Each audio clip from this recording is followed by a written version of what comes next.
Leading brother MK ने किया है और हम लोगों को पवित्र आत्मा के द्वारा प्रभु के चरणों तक पहुंचाया है।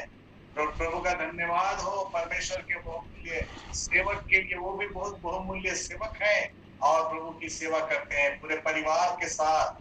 बहुत बड़ा परिवार है उनका। बहुत दफा मैं देखा, पिछले समय बर्थडे भी था, मैं बाहर था, मैं विश नहीं कर सका, लेकिन वो आशीष थे और प्रभु हमेशा जो है स्वस्थ रखे, अपनी सेवा में इस्तेमाल करता रहे। प्रभु का धन्यवाद हो कि आज फिर हम लोग इस पवित्र विश्राम दिन में जुड़े हैं। Praise the Lord, hallelujah. प्रभु आप सबों के साथ रहे, प्रभु आप सबों को आशीष दे।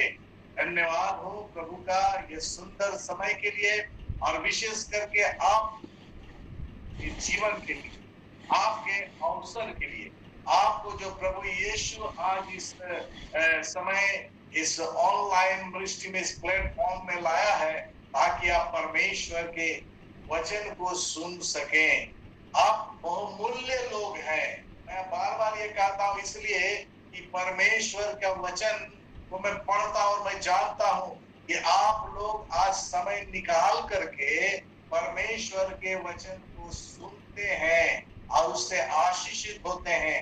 आपका समय व्यर्थ नहीं जाता है, आपका जीवन व्यर्थ नहीं जाता है, क्योंकि परमेश्वर के वचन में बहुत आशीष है। मेरे प्रियो, मैं आपको बतलाना चाहता हूँ आज रात्रि काल में कि आप बहुत प्रभु के सामने बहुत कीमती लोग हैं, बहुत आशीषित लोग हैं कि वचन के नजदीक में है और वचन को बड़े धीरज के साथ सुनते हैं। एक समय आएगा वचन का अकाल पड़ जाएगा। लोग वचन को लिए जो है इधर उधर भटकेंगे, खोजेंगे, ढूंढेंगे और ऐसा समय नहीं होगा कि जिस तरह से आज आप सुन रहे हैं वचन को, परमेश्वर के वचन की इतना सुंदर इंतजाम जो है प्रभु किया है कि आप इस ऑनलाइन के द्वारा जुड़ करके परमेश्वर के वचन को सुनते हैं। लेकिन यहाँ बाइबल को पढ़िएगा, लिखा है ऐसा समय आएगा कि वचन का अकाल पड़ेगा और उस समय में आप ढूंढेंगे, सुनने के लिए चाहेंगे, लेकिन मिलेगा नहीं। मेरे प्रियो, अवसर को बहुमूल्य समझे, वचन में लिखा हुआ ये अवसर है। अवसर को हमेशा बहुमूल्य समझिए। अभी अवसर है, बहुत लोगों के पास आज अवसर नहीं है परमेश्वर के वचन को सुनने का। आज लोग अपने अपने कार्य में व्यस्त हैं, लेकिन वचन में यह भी यीशु ने कहा कि एक दिन ऐसा भी समय आएगा कि मैं भी तुम्हारा नहीं सुनूंगा। आज यदि हम परमेश्वर के वचन को नहीं सुनेंगे, वो भी इनकार कर देगा, वो भी नहीं सुनेगा। इसलिए समय रहते हुए हम परमेश्वर के वचन का आदर करें, परमेश्वर के वचन को सुने और परमेश्वर के वचन के द्वारा आशीषित होने। बहुत ही सुंदर सुंदर गीतों के द्वारा मैं भी आशीषित हूँ। बहुत ही अच्छा गीत और बहुत ही सुंदर अगुवाई। मेरे प्रियो, ये है प्रभु की दया, अनुग्रह। इन सारे गीतों के द्वारा, वचन के द्वारा प्रभु हमें आशीष देता है और हम हरेक के जीवन से बोलता है और बातचीत करता है। याद रखिएगा। और ये सिर्फ आप सुनने वाले ही नहीं, आपके परिवार में, आपके बाल बच्चों के जीवन में, आपके पति के जीवन में, आपके पत्नी के जीवन में, आपके पड़ोस के जीवन में प्रभु की आशीष पहुंच जाती है आप जब सुनते हैं परमेश्वर के वचन। इसीलिए एक बार प्रकाशित वाक्य में कलीसियाओं को कहा गया है कि जिसके कान हो वो सुन ले। आपके पास ये समय है, आपके पास ये कान है, आप परमेश्वर के वचन को सुनते हैं। आज भी बहुत से लोगों के पास कान है, लेकिन परमेश्वर के वचन को सुनने के लिए नहीं। मोबाइल का जो हेडफोन लाने के लिए उसके पास कान है, और कान है अन्य बातों को सुनने के लिए, कान है चुगली को सुनने के लिए, कान है और भी नाना प्रकार की बातों को जो है आप जानते हैं उन सारी बातें में वो जो वर्णन नहीं कर पाता, नहीं कर सकूंगा, लेकिन आप जानते हैं सारी बातों को।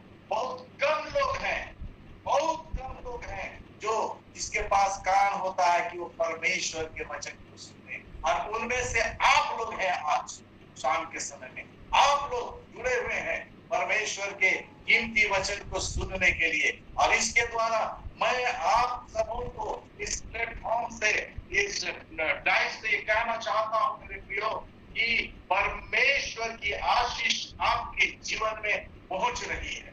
और पहुंच जाएगी परमेश्वर की वचन सुनने के बाद। मेरे प्रियो, हम लोग अवश्य परमेश्वर के वचन पर मन लगाएं। मैं बार बार कहता हूं इसलिए कि ये वचन को परमेश्वर ने अपने नाम से भी अधिक महत्व दिया है। भजन संहिता 138 का 2 को आप पढ़ लीजिएगा। परमेश्वर वचन जो है, जो आज हमारे और आपके पास है, अपने नाम से भी अधिक महत्व दिया है। इसलिए हम इस वचन को पढ़ें और पढ़ते जाए। जितना पढ़ेंगे दूसरे चीज पर आप मन लगाएंगे, अन्य चीजों पर आप मन लगाएंगे।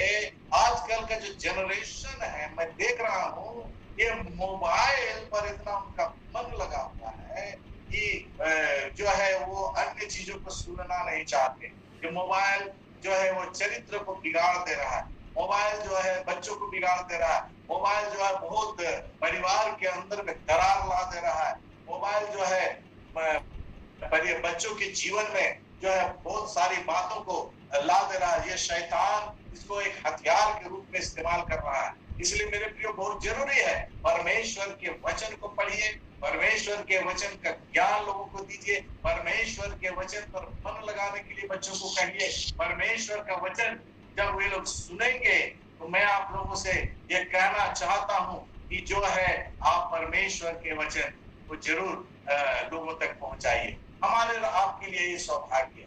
मैं समझता हूं कि आप तक मेरी आवाज आप तक पहुंच रही है और अवश्य पहुंचेगी। अगर ना पहुंचे तो आप जरूर हाथ को उठाइए, और पहुंच रही है तो प्रभु की महिमा हो, प्रभु का धन्यवाद हो।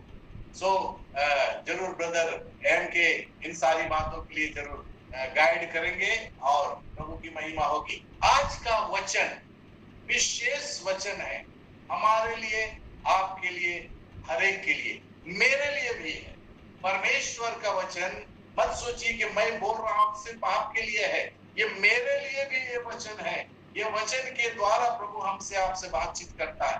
थोड़ी देर पहले, मैं लेट से ज्वाइन करता हूँ, बहुत सारा काम मेरे पास होता है। थोड़ी देर पहले एक माँ और बेटी आई थी हमारे पास, और उन्होंने बहुत ही सुंदर, की बेटी ने बहुत ही सुंदर, सुन रही होगी भी इस वचन से, क्योंकि बोली मुझको भी जोड़ दीजिए पार्टी साहब।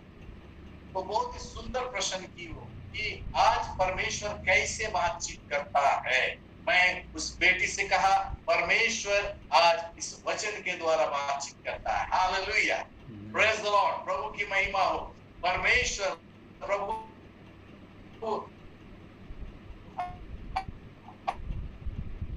आज इस वचन के द्वारा बातचीत करता है। तो पढ़ेंगे तो शैतान आपकी आंखों को थका देगा, आपकी आंखों में नींद लगा देगा, आप ऊँघने लगेंगे। लेकिन पानी से धो करके भी वचन को पढ़िए। मैं बहुत दफा आंख को धो देता हूँ पानी से, ठंडा पानी से, और फिर पढ़ता हूँ। मैं शैतान को कहता हूँ तू नहीं जीत सकता, वचन को मैं पढ़ूंगा और अवश्य पढ़ूंगा। 1 नहीं, 2 नहीं, 4 चैप्टर, 5 चैप्टर पढ़ूंगा। नींद आएगी, मैं आंख धो करके पढ़ूंगा, लेकिन पढ़ूंगा। मेरे प्रियो, यही बात हमारे आपके जीवन में होना चाहिए, क्योंकि एक दिन ये वचन हमारे से आपसे ले लिया जाएगा। याद रखिएगा, ये वचन छीन लिया जाएगा, ये वचन जला दिया जाएगा, ये वचन नहीं रहेगा। इसलिए आज जब अवसर है, वचन को अवश्य पढ़िए। मैं हमेशा आप सबों से ये कहता हूँ, नम्र निवेदन से करके कहता हूँ कि जरूर अवश्य वचन को पढ़िए और उससे आशीष प्राप्त करिए। आप जितना पढ़ेंगे, हम लोग जितना इसके द्वारा सेवकाई को करेंगे, आप और अधिक इसको समझ पाएंगे। ब्रदर एम के जितना बतलाएंगे वचन से, आप और अधिक इसको समझ पाएंगे मेरे प्रिय। इसलिए अवश्य पढ़िए परमेश्वर के वचन को, ताकि आप परमेश्वर की आशीष आपके जीवन में हो और आप उसमें बने रहें, आप उसमें बढ़ते चले जाएं, आपका जीवन, आपका परिवार बढ़ता चला जाए। इसमें अपना घर का नींव डालिए, बालू में मत डालिए। इस संसार के अंदर चारों तरफ बालू ही बालू है, उसमें नींव मत डालिए। आंधी तूफान आएगा, आपके परिवार में, आपके जीवन में गिर जाएगा। इसलिए जरूरी है परमेश्वर के वचन में जो है नींव डालिए। आइए, मैं इतना ही इंट्रोडक्शन बोल करके आगे जाऊंगा। परिचय और परमेश्वर के वचन से मैं कहना चाहता हूँ, आज का जो वचन है, समर्पण की आशीषें। समर्पण की आशीषें। बोले पास्टर साहब ये समर्पण की आशीषें क्या होता है? समर्पण की आशीषें, यदि हम अपने आप को प्रभु के हाथ में समर्पण करेंगे तो प्रभु हमें आशीष ही आशीष देगा। और वो आशीष क्या होगी वो मैं एक एक करके 2 3 4 पॉइंट आपके सामने में रखूंगा। जिन्होंने अपने जीवन को समर्पण किया उन्होंने आशीष प्राप्त किया। Hallelujah, praise the Lord. जिन्होंने, मैंने अपने जीवन को समर्पण किया, 40 साल की सेवकाई है हमारी और मेरी पत्नी की। आज तक में मैंने 40 साल प्रभु की सेवकाई करते हुए आ रहा हूं और हम लोग दोनों ने देखा है प्रभु के चमत्कार प्रतिदिन, प्रतिपल, हर समय जो है उसकी आशीष हमारे जीवन में होती है। हालांकि वो उन्नति हमें देता है, वो हमें बहुत सारी आशीष देता है। अगर आप समर्पण नहीं करेंगे आशीष आप नहीं देख पाएंगे। सांसारिक तौर पर मैं आपको बतलाना चाहता हूं, आपके जीवन में आप अपने बाल बच्चों का शादी ब्याह देते हैं, सबके जीवन में होता है, चाहे वो विश्वासी हो अविश्वासी हो, इंसान है मनुष्य है, उन लोग के जीवन में जब बच्चा बेटा बेटी जवान हो जाता है, माता पिता जो है वो विचार विमर्श करने लगता है, सोचने लगता है, बात को फैलाने लगता है, लोगों से जिक्र करने लगता है, अपने परिवार से बातें करने लगता है कि मेरे बेटे के लिए अच्छा दामाद, मेरा बेटा के लिए अच्छा बहू जो प्रभु का भय मानने वाली हो वैसा चाहिए, और मांगने लगते हैं प्रभु से और प्रभु से प्रार्थना करते हैं प्रभु ऐसा ही दे, प्रभु ऐसा ही कर। मेरे कलीसिया में आज एक माँ यही बोल रही थी कि मैंने प्रार्थना के द्वारा अच्छा दामाद पाया है और अब मेरा एक बेटा है उसके लिए बहू खोजी। वो प्रार्थना कर रही है कि अच्छी बहू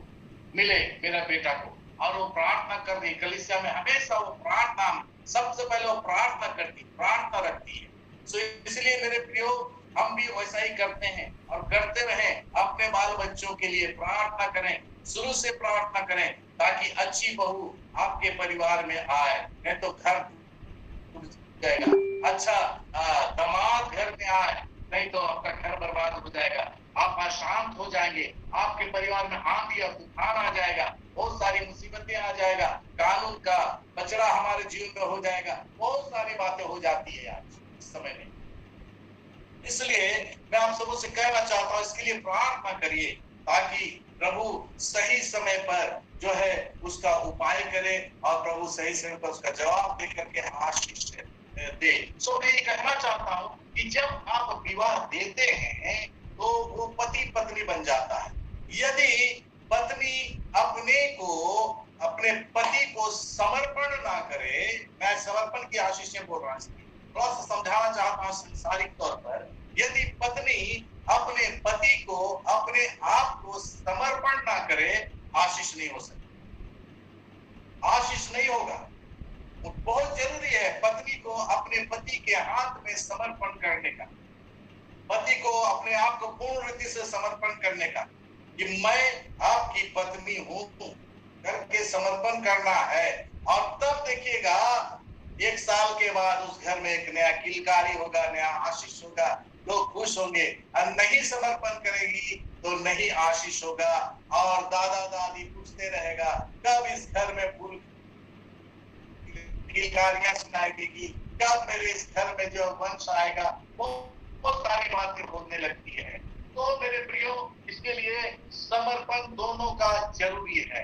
ये संसारिक आशीषें जो परमेश्वर के वचन में परमेश्वर ने आदम और हवा को बनाने के बाद दिया है, वो आशीष ये छुपी हुई बात नहीं है। मैं इसको प्रयत्न करता हूं आपके सामने में जो है, ताकि आप इन सारी बातों को जाने।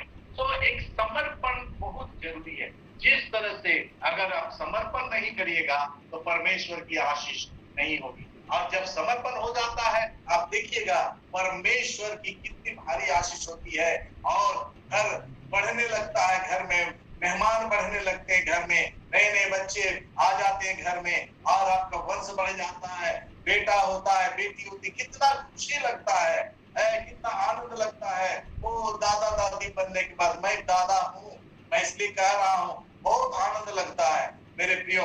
सो ये बहुत जरूरी है समर्पण।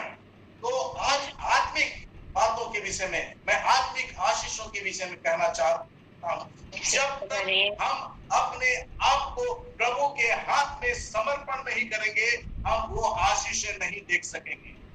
ये बहुत जरूरी है। आप देखिए समर्पण के विषय में, किसने कैसा समर्पण किया, सबके विषय में आप अच्छी तरह से जानते हैं। अगर आप सामुएल की पुस्तक खोलिएगा, वहां पर आप पाइएगा समर्पण के विषय में। हन्ना प्रभु के सामने में अपने आप को समर्पण कर दी। लोग चिढ़ते थे, लोग जलते थे, ये इसका मुंह नहीं देखना चाहिए, इसका बच्चा नहीं है, इसका ऐसा है वैसा है, कितने तरह का नाना, मैं कितना बदलाव समय के अनुसार जो है, कितना उनको सुनना पड़ा होगा उस जमाने में। आज भी लोग सुनते हैं इस प्रकार की बातें, सुनाई देती है कि इसका औलाद नहीं है, उसका गर्भ बंद है, फलाना है, ठिकाना। तो मेरे उसके जीवन में ये सारी बातें होती रही, लेकिन वो स्त्री क्या की, प्रभु को अपने आप को समर्पण कर दी। हालेलुया। प्रभु के चरणों में प्रार्थना करने लगी, प्रभु के पास जो है गिड़गिड़ाने लगी, प्रभु के पास रोने लगी। और यहाँ तक कि परमेश्वर के दास ने कहा कि ये तो नशा मदिरा ली हुई है। वो इस बात का परवाह नहीं की, वो इस बात को जानी कि हाँ, मैं जो हूँ आत्मिक मदिरा ली हूँ जरूर, मैं प्रभु के पास रोती रहूंगी, मैं प्रभु के पास जो है गलपती रहूंगी, क्योंकि प्रभु हमें आशीष नहीं दिया और उस आशीष को लेकर रहूंगी। और यदि प्रभु हमें वो आशीष देगा तो उसको मैं प्रभु के लिए अर्पण कर दूंगी। और प्रभु के लिए वो अर्पण कर दी, दे दी, और जो है प्रभु के सामने में वो अपने आप का समर्पण। प्रभु ने क्या कहा जो है अपने दास के द्वारा से, बस जाओ, आप तुम्हारा जो है एक बेटा होगा। मेरे प्रियो, एक समर्पण देखिए परमेश्वर हमें देता है। आप मरियम को ले लीजिए, क्या समर्पण की। पवित्र आत्मा ने कहा मरियम तू गर्भवती होगी। मैं तो पुरुष को जानती ही नहीं, वो सांसारिक सोच, सांसारिक तौर पर सोच करके बोल, सांसारिकता की बातों करी। मैं तो आज तक किसी पुरुष का मुंह नहीं देखी हूं, लेकिन क्या कहा स्वर्गदूत ने, जो परमेश्वर ने भेजा था, स्वर्गदूत ने क्या कहा कि तू पवित्र आत्मा के द्वारा गर्भवती होगी। मरियम ने क्या कहा, समर्पण, जैसी तेरी इच्छा। Hallelujah, hallelujah. मरियम क्या बोली, जैसी तेरी आपकी इच्छा, मैं यहाँ हूं, जैसी आपकी इच्छा। दैट इज कॉल्ड समर्पण। समर्पण अपने आप को करिए प्रभु के सामने में, और देखिएगा उसके बाद प्रभु क्या करेगा। और अगर प्रभु के पास से भागिएगा तो आप देखिएगा आपके जीवन में क्या होगा। तो इसलिए बहुत जरूरी है प्रभु के हाथ में अपने आप को समर्पण करना। मुझे याद आता है योना नबी के विषय में, वो प्रभु ने उसको कहा, लेकिन उसने समर्पण नहीं करके वो भागना चालू किया। कहां तक भागेंगे? आज भी हम लोग कहां तक भागेंगे, कहां किधर जाएंगे? प्रभु के सामने से कहां जाएंगे? कहीं नहीं जा सकते। यदि मैं अपना बिछौना धोलोक में बिछाऊं तो तू वहां है, कहां जाएंगे? हर जगह प्रभु की उपस्थिति हो।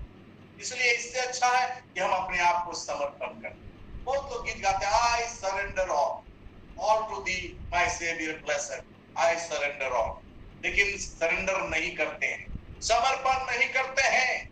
बहुत जरूरी है। आइए हम तो देखेंगे परमेश्वर के वचन से एक दो पॉइंट को, बेसी लंबा चौड़ा मैं नहीं बोलूंगा क्योंकि सेवकाएं कर ही रहा हूं दिन भर। तो पहला है समर्पण की आशीषें। पहला आशीष क्या होता?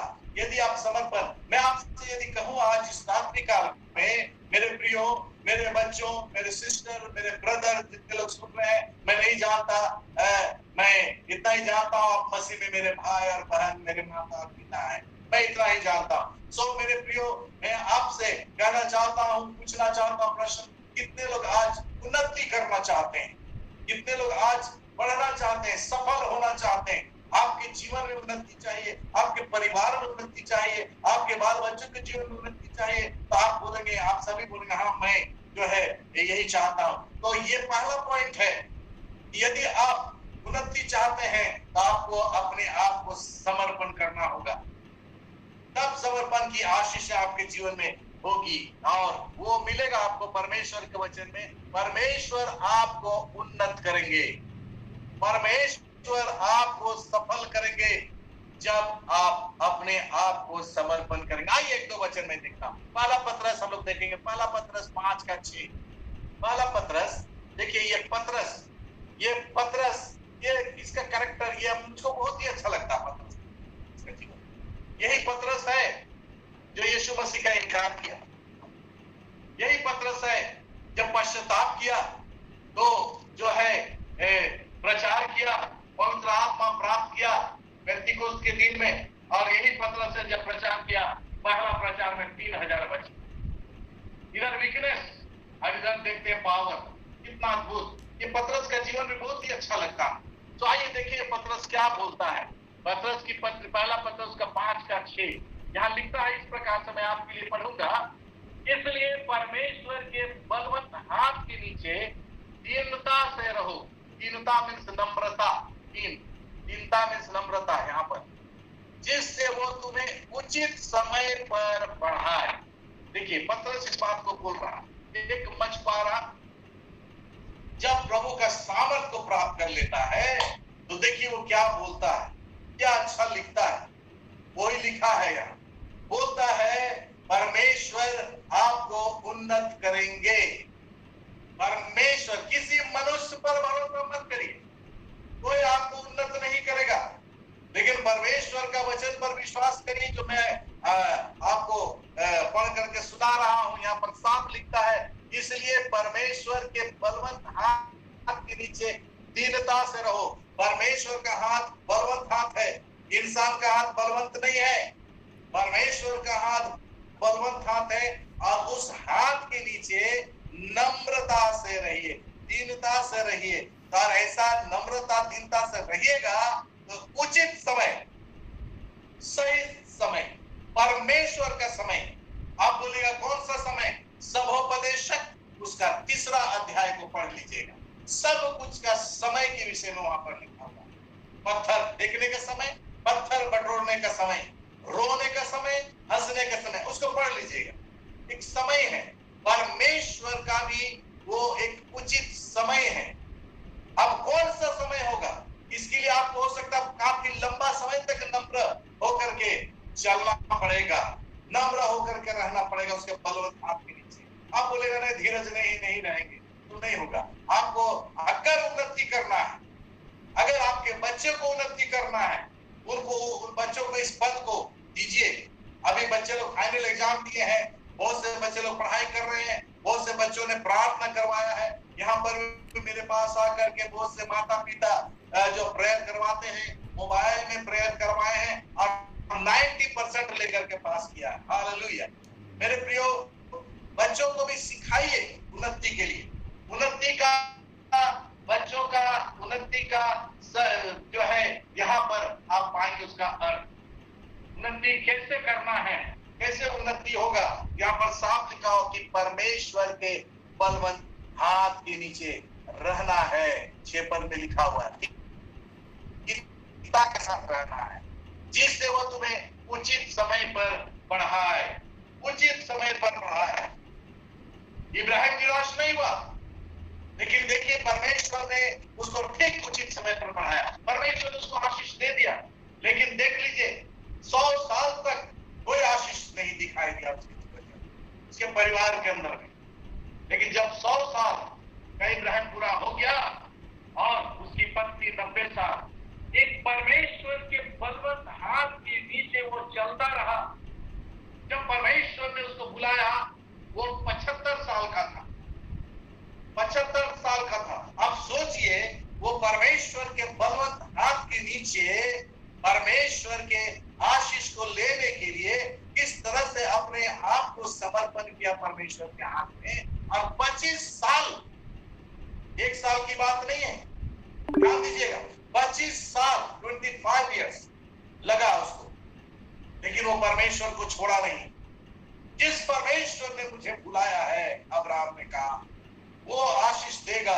आज नहीं कल आशीष देगा, जब भी वो आशीष देगा उचित समय पर आशीष देगा। ये पत्र लिख करके पवित्र आत्मा के द्वारा से हमको राम तक पहुंचा है। हम लोग बहुत जल्दीबाजी में सोचते हैं कि उन्नति कर लें, जल्दीबाजी में हमारा इतना तल्ला घर बन जाए, जल्दीबाजी में हम इतना प्रॉपर्टी कर लें, जल्दीबाजी में हम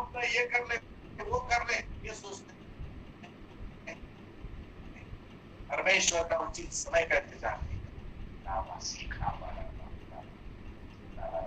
परमेश्वर का उचित समय का इंतजार करिए मेरे प्रियो। परमेश्वर उचित समय में आशीष देगा, उन्नति देगा। सुलेमान के जीवन के अंदर में देखिए, उसने परमेश्वर से मांगा और परमेश्वर ने उसको बुद्धि दे दिया था।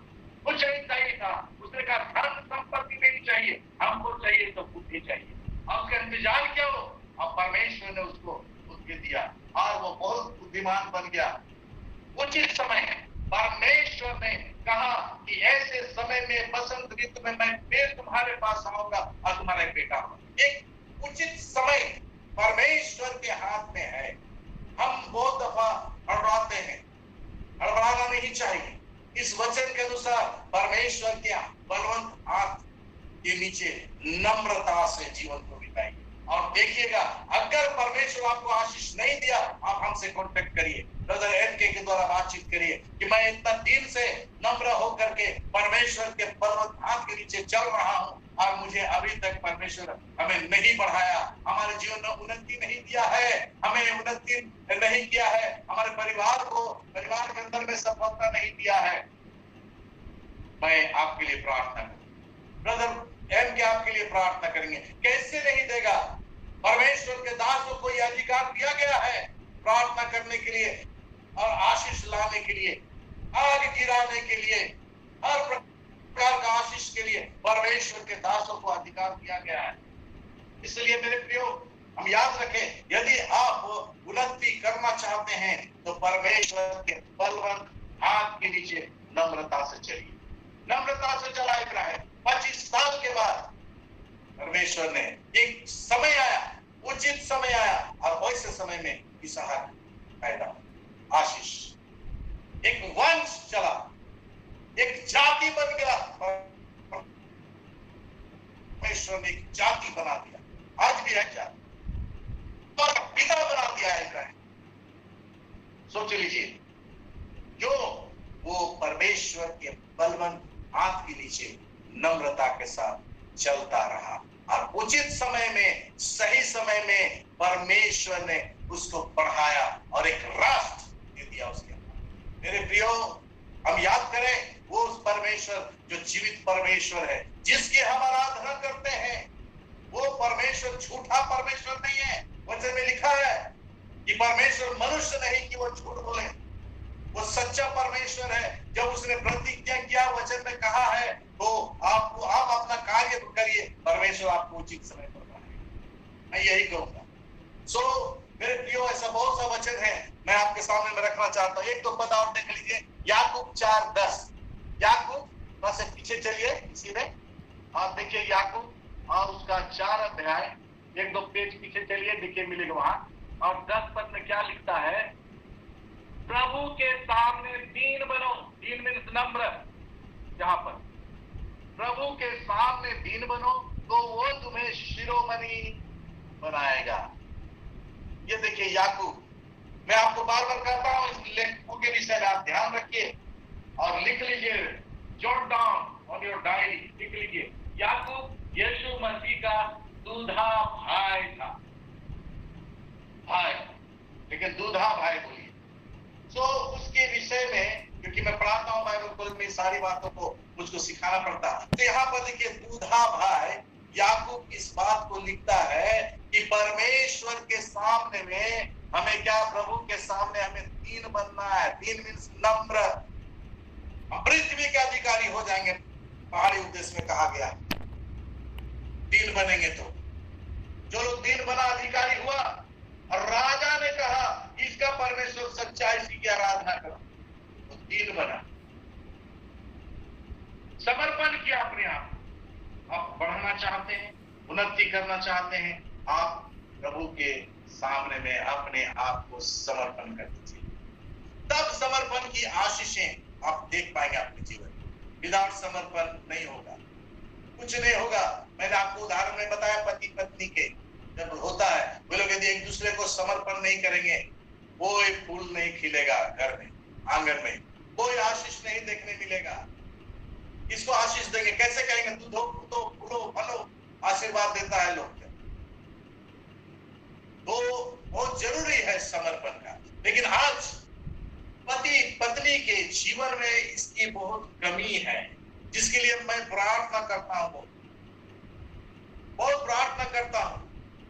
बहुत से ऐसे पति पत्नी के जीवन में समर्पण नहीं है, पति पत्नी के जीवन में वो प्रेम नहीं है जो था शुरू में, पति पत्नी के जीवन में वो सारी आशीष नहीं है। मैं प्रार्थना करता हूं प्रभु पति पत्नी को बुद्धि दे, सद्बुद्धि दे। बाल बच्चे हुए हैं लेकिन उसके बाद दोनों का प्रेम ठंडा हो जाता है, दुख लगता है सुन करके। पत्नी इस मार्ग में, पति उस मार्ग में, घर में आशीष नहीं है, होती है घर में किसी तरह का आशीष नहीं होता है। पति निराश, कहीं और जाके समय बिता रहा, पत्नी कहीं और जाकर के समय बिता रही। क्या ये परिवार ऐसा प्रभु ने आशीष दिया है? क्या प्रभु ने ऐसी आज्ञा दिया है?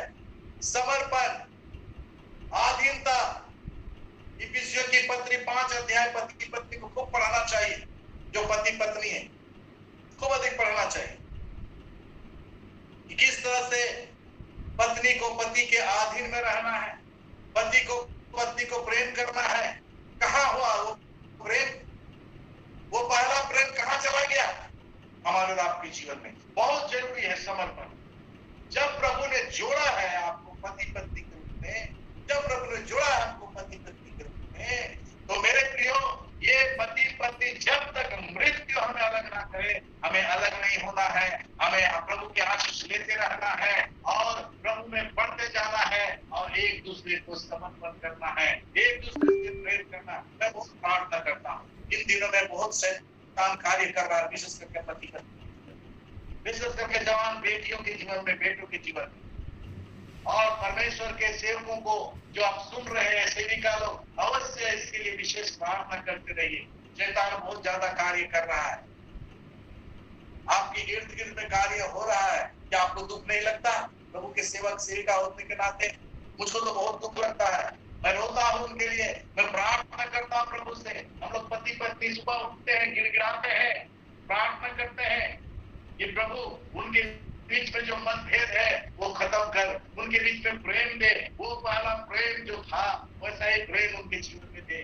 मेरे प्रियो, ये वही तभी होगा जब दोनों नम्र होंगे, ये तभी होगा जब दोनों परमेश्वर के बलवंत हाथ के नीचे आ जाएंगे, ये तभी होगा जब दीन बनेंगे, ये तभी होगा जब प्रभु का सही समय होगा, उचित समय में प्रभु करेगा। लेकिन हमें कार्य करना है, नहीं तो प्रभु नाश करेगा। क्या इतना जन भी होगा तो मैं इस गांव को, इस शहर को, इस जगह को नाश नहीं करूंगा। इसके लिए क्या किया? परमेश्वर का दास परमेश्वर से प्रार्थना, परमेश्वर से विनती किया, निवेदन किया। परमेश्वर के सेवक और सेविका के हाथ में है ये सारी आशीष जो हमें करना है। सो मेरे प्रियो, समय बहुत जल्दी भाग रहा है और हम ध्यान करें कि समर्पण की आशीष लेने के लिए पहला पॉइंट है परमेश्वर आपको उन्नत करेंगे। जैसा मैंने आपके सामने पढ़ करके सुनाया, तो बहुत जरूरी है कि आप जो है उन्नति करना चाहते हैं, बढ़ना चाहते हैं, चाहे वो आत्मिक रूप में हो, चाहे वो संसारिक रूप में हो, सब तरह की आशीष आपको प्रभु देगा। ये ब्रह्मांड, ईश्वर, पृथ्वी, सब कुछ का बनाने वाला तो मेरा और आपका प्रभु है, मेरा और आपका यीशु है। वो हमको और आपको दिया है, लेकिन हम उसका अधिकार का प्रयोग नहीं करते, उसको लेना नहीं चाहते। लीजिए, प्रभु आपको आशीष देना चाहता है और उसको लेने के लिए जैसा परमेश्वर के वचन में आपके सामने पढ़ करके सुना, बलवंत हाथ के नीचे नम्रता और दीनता के साथ सही समय में, उचित समय में उसका समय का इंतजार करिए। अपने हटवाइए नहीं, आप अपना समय को मत लाइए प्रभु को। प्रभु मैं इतने दिन से हूं, मैं आप उदाहरण दिया इब्राहिम 25 साल, इतना साल इंतजार और भी है, इतना साल इंतजार किया। मैं कभी बताऊंगा उसकी विषय। समर्पण करके प्रभु उचित समय में आपको अवश्य बढ़ाएगा। प्रभु बच्चों को बढ़ाता है उचित समय में।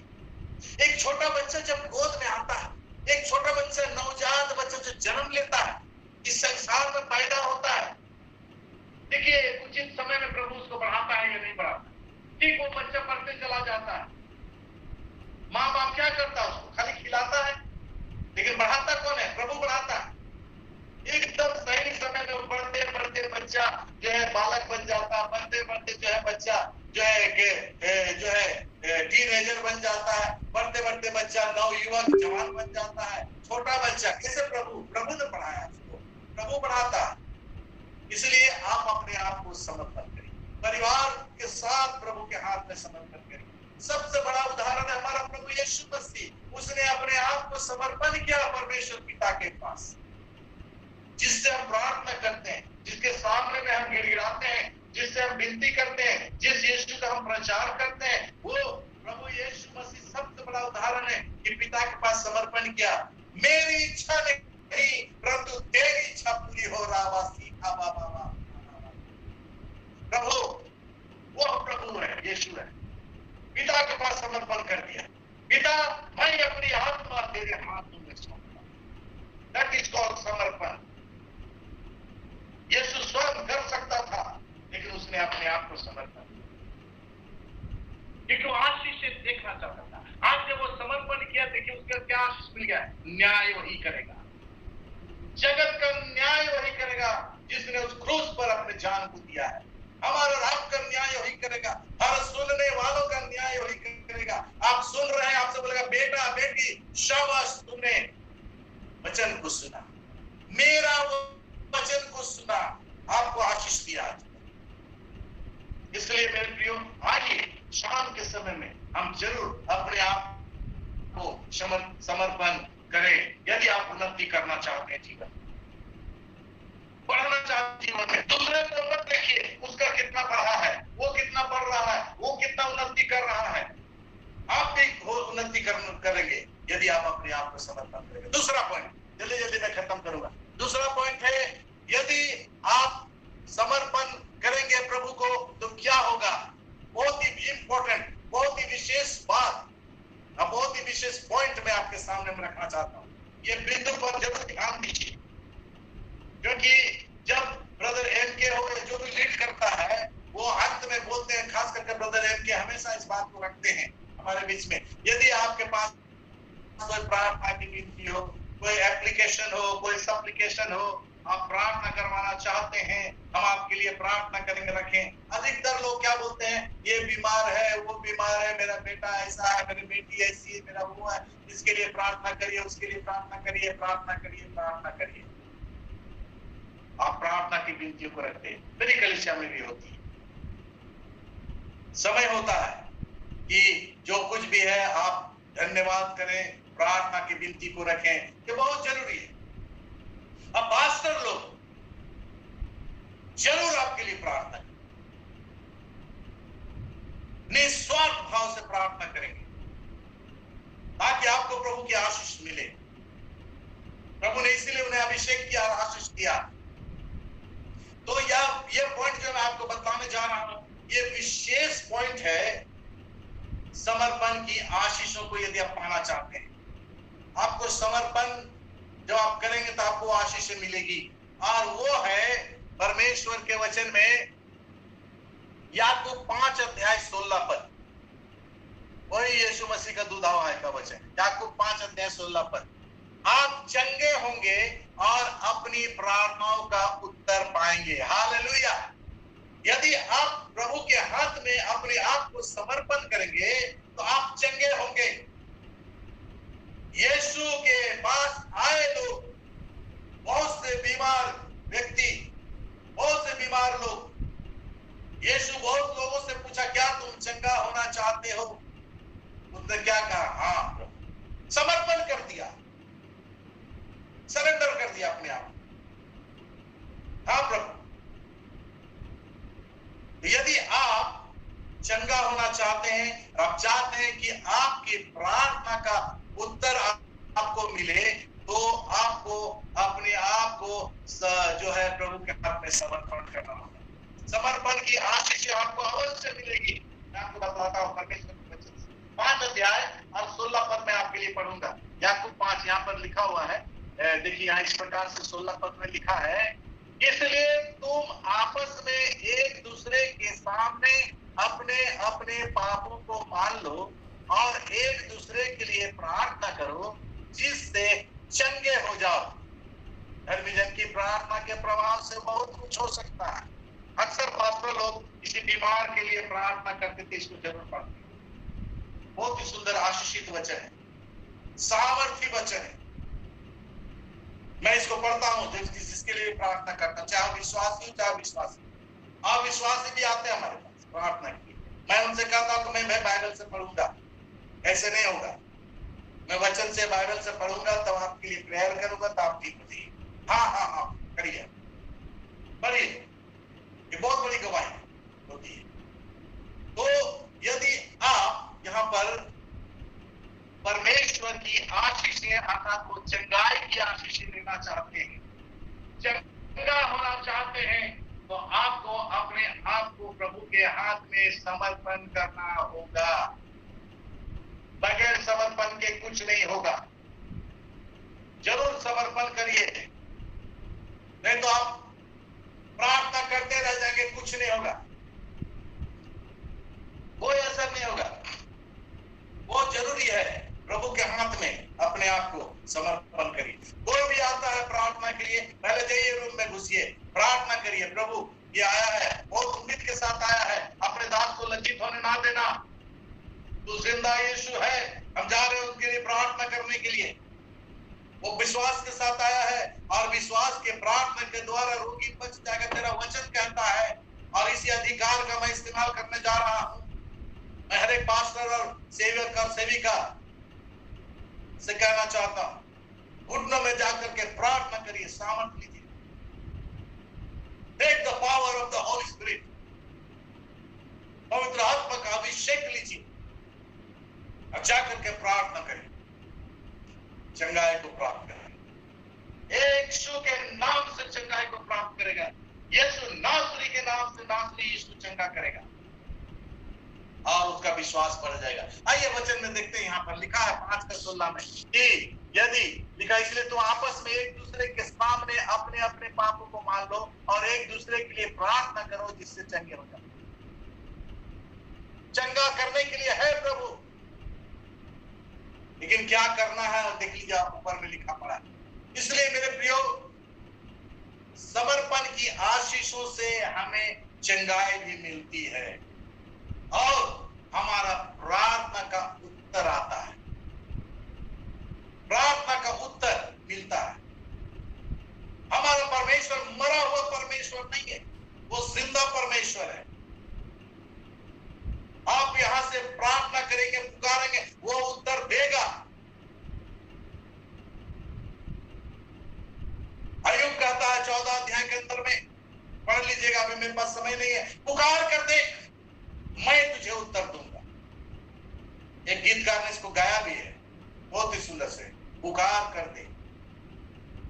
तो पुकार कर देखिए, प्रभु उत्तर देगा।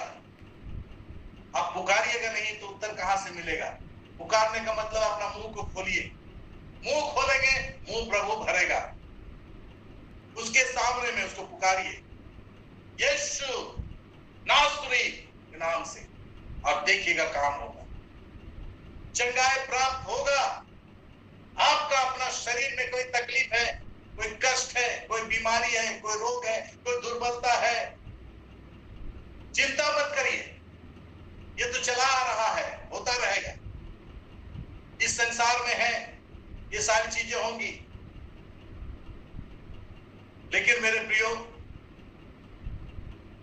हमें नम्रता, दीनता के साथ उसके सामने में अपने आप को समर्पण करना है और समर्पण की आशीषें दिखाई देगी चंगाई के द्वारा से। साफ कहता है चंगा हो जाएगा, यीशु चंगा करेगा। इंसान के पास कुछ नहीं है, यीशु नासरी के नाम से चंगाई को प्राप्त। पतरस जब दोपहर में प्रार्थना करने जा रहा था, अब जानते हो सुंदर फाटक के पास, मैं नहीं जाना चाहता अभी बाइबल में अध्याय पर, उस प्रेरितों के काम में, सुंदर फाटक के पास उस जन्म के लंगड़े को ला करके, जो बेचारा, उसको नाम है सुंदर फाटक, लेकिन बेचारा जन्म का लंगड़ा को लाके, ये लोग अपने आप को समर्पण कर चुका। दूसरे अध्याय को पढ़िएगा, प्रेरितों का काम, पवित्र आत्मा से भर चुका, ये लोग के पास धन संपत्ति बहुत इकट्ठा हुआ, उसके ऊपर ही पढ़िएगा। प्रेरितों के पांव में लोग ला करके सब कुछ दे देते थे, जमीन जमेरा सब कुछ बेच करके। इस बात की कमी नहीं थी, सब कुछ साझे का था। लेकिन फिर भी जन्म के लगने से परमेश्वर के दासों ने क्या कहा, मेरे पास सोना और चांदी नहीं। तुमको बहुत लोग दिनार दिया, सोना दिया, चांदी दिया, लेकिन तुम्हारा वही का वही अवस्था रहा। तुम लोगों की ओर ताकते रहे, लोगों से उस जो है वो आम भीख के तौर पर मांगते रहे और उसको लेकर के अपना पेट भरता रहा। लेकिन आज जो कुछ मेरे पास है वो मैं तुम्हें देता हूं। उन्होंने कहा यीशु नासरी के नाम से उठ और चल। हालेलुया। आज जो कुछ मेरे पास है वो मैं तुम्हें देता हूं। आज रात्रि काल में मैं आप सबों से पूछना चाहता हूं, आपके पास क्या है आज लोगों को देने के? What do you have to give? लोग आज आपसे आशा रखे हुए हैं, लोग टकटकी लगा करके आपको देख रहे हैं।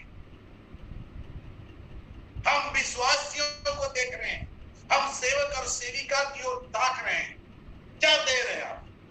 पतरस और यूहन्ना के पास क्या दिनार नहीं था, सोना और चांदी नहीं था, लेकिन बोलेगा अगर देंगे फिर वो मांगेगा।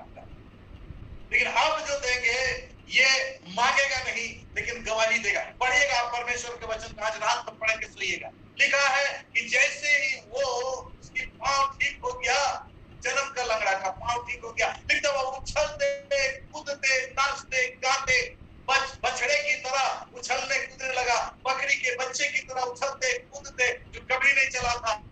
सबसे पहले परमेश्वर के भवन में गया, मंदिर में गया, परमेश्वर का धन्यवाद करने के लिए।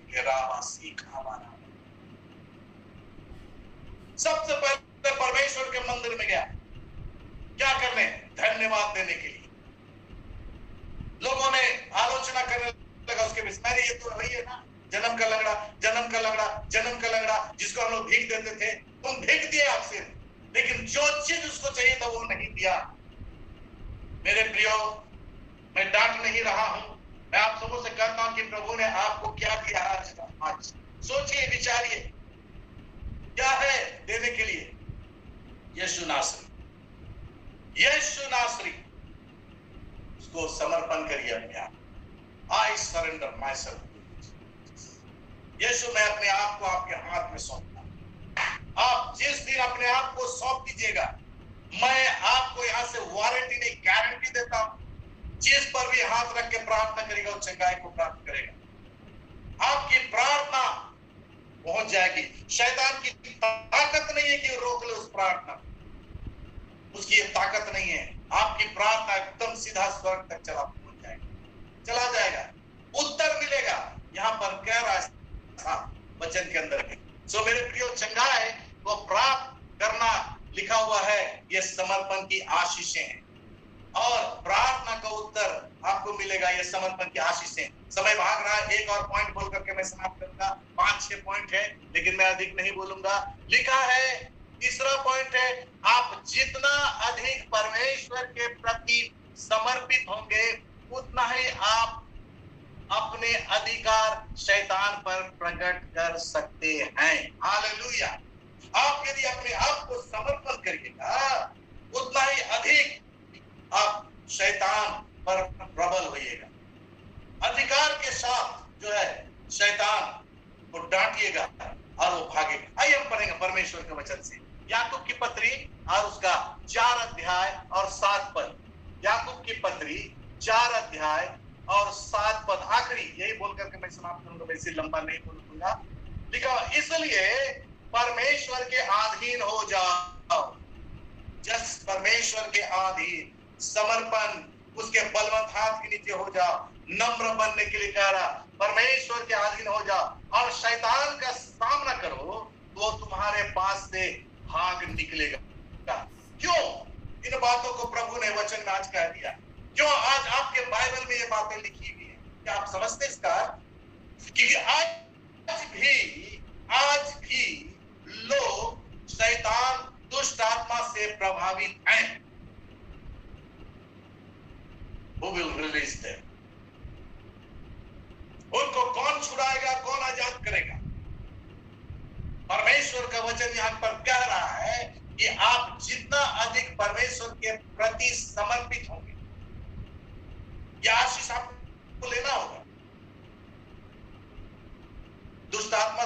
प्रभावित लोग आपके पास आएंगे, आपको देखने को मिलेगा।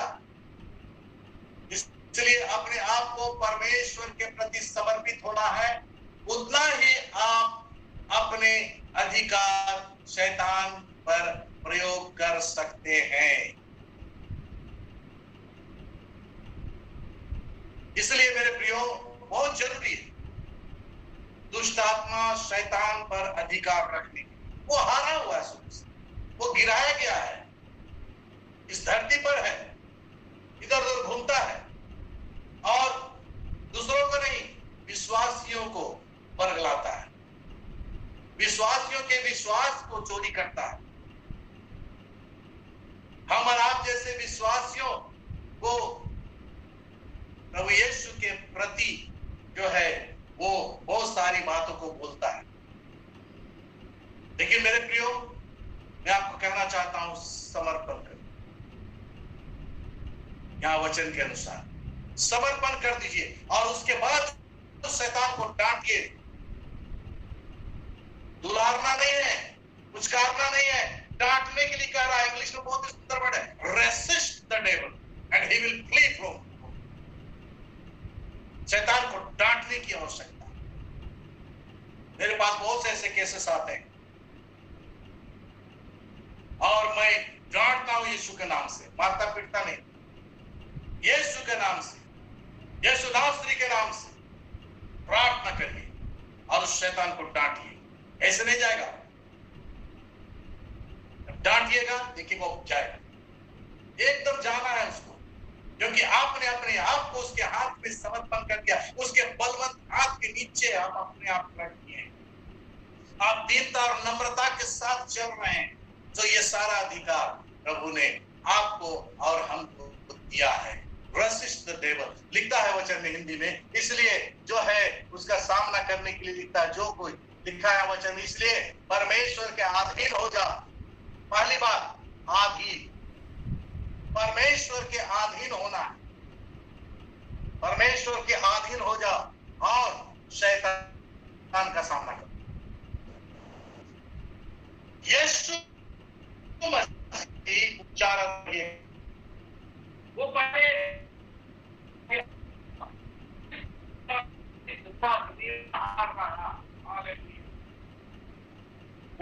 परमेश्वर के अधीन था, नम्रता के साथ परमेश्वर के सपूत में रहा और आधीनता को स्वीकार किया और उसकी जीवन पर तो परमेश्वर के अधीन रह करके ही वो जीवन को बिताया। मनुष्य रूप धारण किया हमको और आपको सिखाने के लिए कि हम और आप भी मनुष्य हैं, और वो परमेश्वर के सामने में उसके अधीनता में रह करके जीवन को व्यतीत किया। और कितना बड़ा बड़ा चमत्कार, आश्चर्य क्रम, मिरेकल पर मिरेकल करता चला गया। हमको और आपको भी प्रभु यही सिखाना चाहता था, अधीनता, समर्पण, समर्पण की आशीष है। क्या आप समर्पण की आशीष लेना चाहते हैं आखिरी काल में? आइए हम उसके अधीन में हो जाए, उसके अधीन में होइएगा, फलिएगा, फूलिएगा, परमेश्वर आशीष देगा। उसकी आशीष हमारे जीवन में है, उसकी प्रतिज्ञा हमारे जीवन में है, ना मैं तुझे कभी छोड़ूंगा, ना कभी त्यागूंगा। लो जगत के अंत तक मैं तुम्हारे साथ हूं। वो ऐसी आशीष है, इसको दिया हमको और आपको। आइए इस आशीष को अपने जीवन में लें। अगर आप ये सब कार्य करना चाहते हैं, परमेश्वर आपके साथ, परमेश्वर आपको मदद करे, आप उसके अधीन बलवंत हाथ के नीचे उन्नति वो देगा।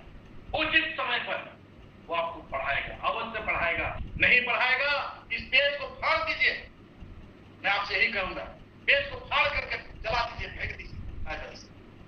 और अगर पढ़ाएगा तो एक बाइबल लेकर के, खरीद करके वैसे लोगों को दीजिए जो विश्वास में कमजोर, ताकि वो प्रभु के बलवंत हाथ के नीचे। परमेश्वर का हाथ इतना छोटा नहीं हो गया जो आशीष न दे सके, वो उसका कान इतना बड़ा नहीं हो गया जो आपका प्रार्थना सुन ना सके। हालेलुया।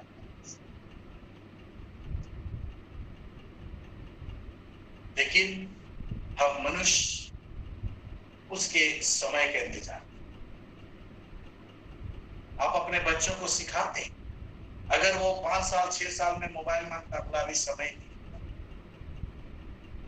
अगर 10 साल 12 साल हुआ है, 15 साल भी हुआ है, तब अगर मोटरसाइकिल मांगेगा, आप बोलेगा कि उचित समय नहीं है। एक संसारिक माता पिता का यही उत्तर होता है, अभी उचित समय नहीं है। समय होगा जरूर देंगे। परमेश्वर का भी उचित समय का इंतजार। परमेश्वर हम सबको साथ निकाल, हम हरेक को, मुझको, सबको आशीष दे इस वचन के द्वारा। आइए हम अपने आप को आमीन आमीन समर्पण कर प्रभु के सामने और उसकी आशीष को। परमेश्वर आप सबको आशीष